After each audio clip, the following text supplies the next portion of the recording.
Welcome back to the Better Learning Podcast. This episode is part of a special series we recorded live at PASBO Conference, also known as the Pennsylvania Association of School Business Officials in Pittsburgh, Pennsylvania this year. While we were there, we had the chance to sit down with school leaders, business officials, and partners from across the region to talk about what it really looks like to plan, fund, and support today's learning environments. So in this series, you'll hear a real conversation about the trade-offs, the challenges, and the opportunities that come with trying to build better learning environments. Without further ado, let's dive in. Welcome back to the Better Learning Podcast. I'm here with Sid. Sid, thanks for joining us. Thank you for having me. Why don't you tell us a little bit about yourself and the work you do?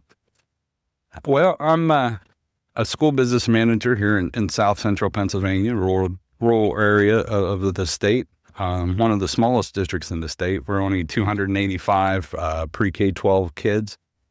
So it's slightly different realm than a lot of people are associated with or when they think of school.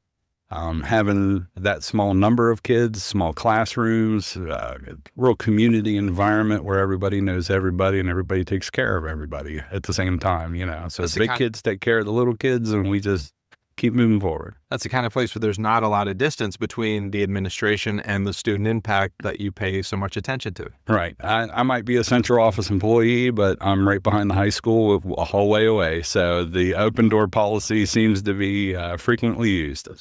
Now, you're also closely affiliated with PASBO. Just for our listeners, why don't you tell the folks around the country and the world a little bit about the Pennsylvania Association for School Business Officials? Well, PASBO is a great state affiliation that helps business managers and even all aspects of school business get prepared for what they do. I was actually a computer science major and worked in education IT before I decided to make the move or transition into school business because I had a business background with my major and decided I'll do this. Well, when it came down to professional development and what's the best way to learn the quickest and make the most impact up front, scream PASBO. So took many courses at the beginning of the process, got to that point in my career where I tell everybody that the front end's full. So the only way to put it in the back end is to start putting it in practice and sharing it with people so that they too can learn in the process. So when you start sharing with others, it becomes more of a permanent memory, and then you have more room to add more learning stuff as you go because education is not the same it was 20 years ago.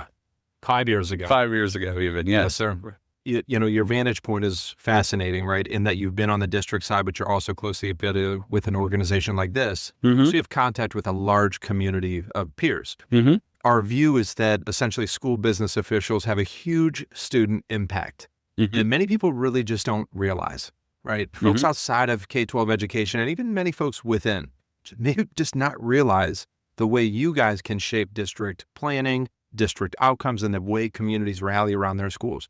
Do me a favor, Sid, tell us a little bit about how you see the role of school business officials, broadly speaking, in questions related to whether it's school design, school development, educational programming, et cetera. Oh, even if you go to the home scenario, I want to renovate my kitchen. I've got all these great ideas. It's going to cost me $12,000, but where's the money to make it happen? So that's, the school business kind of puts the dream and the reality together in the sense that if the money's not there, that dream's never going to become a reality. Collectively as a group, we tell people or try to emphasize the fact we're not in a competition. I mean, there's 500 school districts in Pennsylvania, yes, but we're not in the aspect of trying to compete with each other. We're here to help each other out. I tell people all the time, we're only as strong as our weakest link, and the goal is not to be that weakest link. So we collaborate, we work together, we share resources.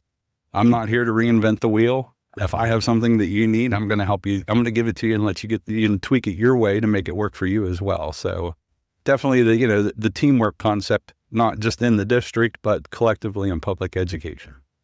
There's a lot of wisdom that can come from collections of colleagues who are doing similar projects because you can learn from other folks' experience and insights as well. Mm-hmm. I'm interested if you could narrow down you just spun the wheel here. Yeah. I'm going to remind you of the question you asked, sir.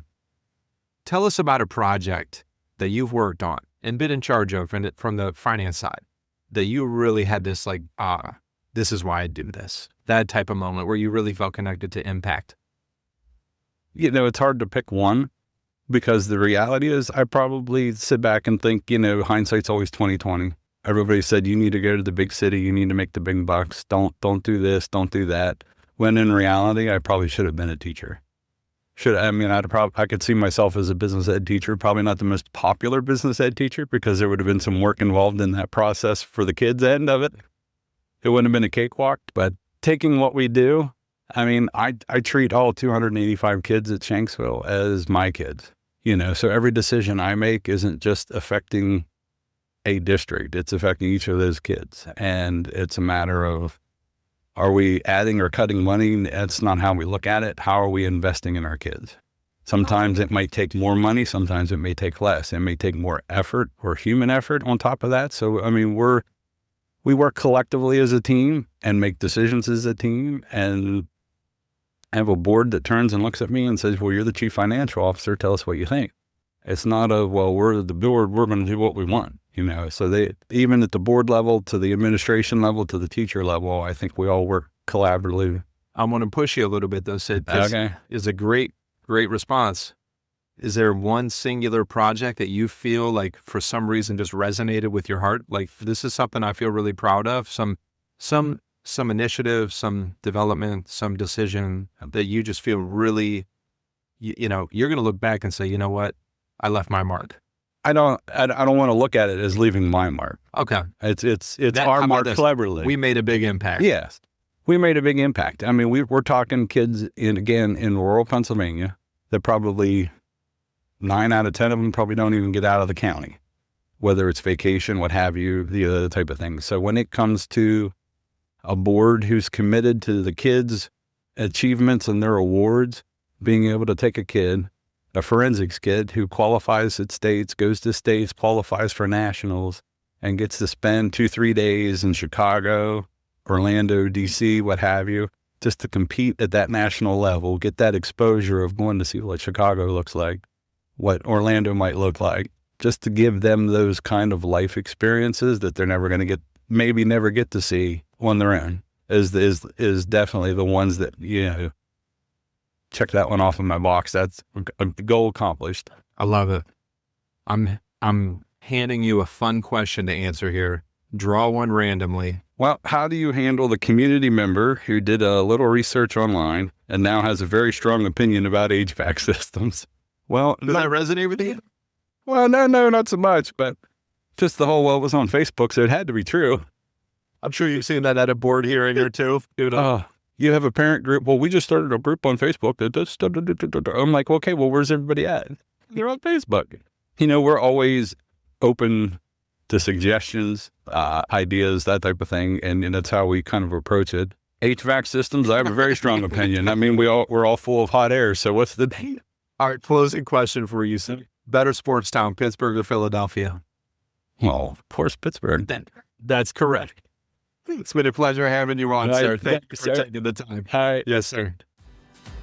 The Better Learning Podcast is produced by Matt Rogers and edited by Kelly Jones. The views and opinions shared on this podcast are those of the individual speaking and do not necessarily represent the perspectives of their affiliated companies, organizations, or associations.